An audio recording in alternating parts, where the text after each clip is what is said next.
İklim felaketinin önünü almak için zaman daralıyor değerli izleyenler. Sera gazı emisyonunun azaltılmasıyla ilgili katkı sunan ülkeler arasında Türkmenistan da yer aldı.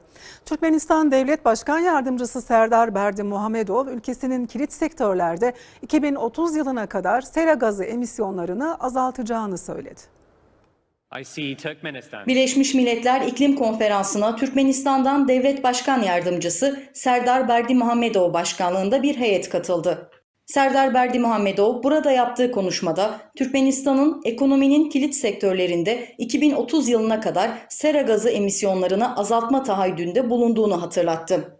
Berdimuhamedov, Türkmenistan'da her alanda modern teknolojilerin kullanılması suretiyle sera gazı emisyonlarının şimdiden azaltıldığını söyledi. Yakın zamanda da yeşil ekonomiye geçiş yolunda ülkesinde yenilenebilir enerji kaynakları hakkındaki yasanın kabul edildiğini sözlerine ekledi.